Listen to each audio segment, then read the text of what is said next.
the pitcher born with one hand who threw a no-hitter.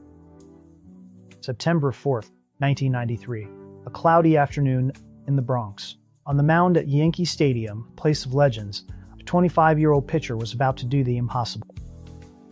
That pitcher was Jim Abbott, and he was born without a right hand. From the playgrounds of Flint, Michigan, where he was teased for being different, to the biggest stage in baseball, Jim's life was a testament to overcoming adversity. He developed a unique, lightning-fast way to switch his glove from his stump to his throwing hand, a move so seamless it looked like a magic trick. But on this day, he was not just a pitcher with one hand. He was a man on the verge of history, staring down a powerhouse Cleveland lineup. This is the story of how a boy who was told he could not became the man who did. It is a story about a father's belief, a son's unbreakable will, and the day one of the most improbable dreams in sports history came true. Chapter 1. The Boy Who Would Not Quit. Jim Abbott never thought of himself as disabled. His father, Mike, would not let him. When other kids would taunt him, his dad would tell him, "What has been taken away once will come back twice."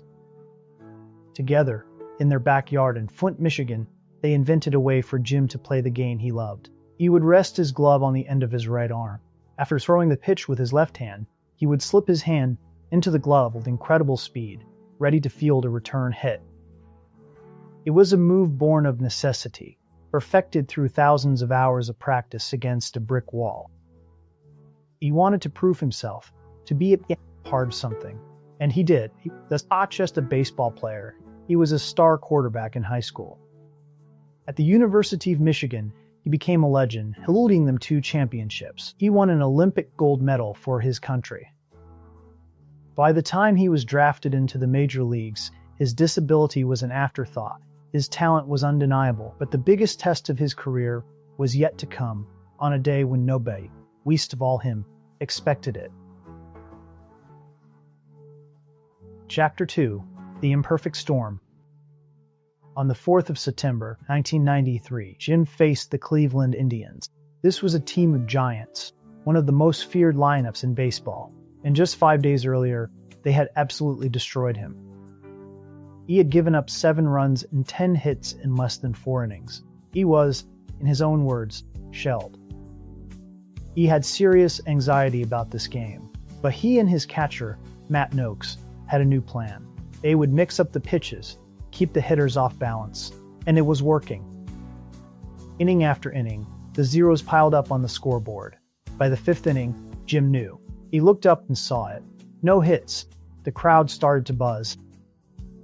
In the dugout, a sacred baseball superstition took hold. Nobody talked to him. Nobody even looked at him. He was completely alone with the mounting pressure. Those final few innings are nerve-wracking, Jim would later say.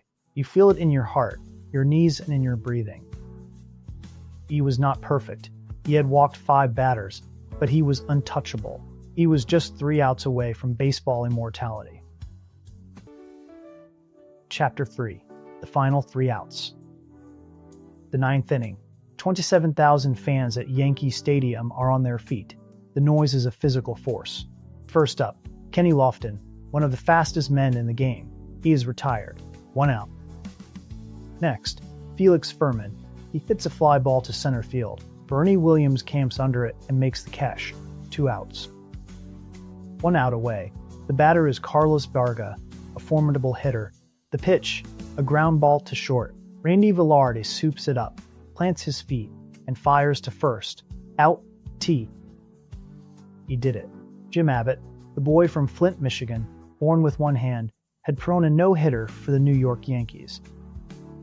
The stadium exploded. His teammates mobbed him on the mound. When that final out comes, it is just like this ecstatic release. Jim said, "You feel like you are plugged into a wall. It feels electric." His teammate, Don Mattingly, said he had goosebumps on his arms for the last 2 innings. He knew how special this was. It was more than just a no-hitter. It was a victory for every person who had ever been told they could not do something. In closing, Coach Wiz's take. This story is about more than just a brilliant pitching performance. It is about the power of a father's belief. Jim Abbott's dad did not see a disability. He saw a challenge, and he helped his son figure out a way to overcome it. He did not do it for him. He did it with him. That is the essence of great coaching and great fatherhood. Jim said something that has always stuck with me.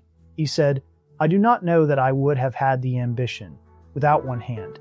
He believes the push from having one hand took him to places he would not have gone otherwise. That is a powerful lesson. Sometimes, our greatest challenges become our greatest strengths. They force us to be more creative, more determined, more resilient.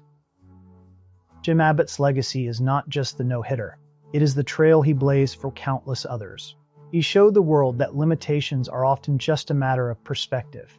He proved that with enough heart and a little help from a dad who believes in you, anything is possible.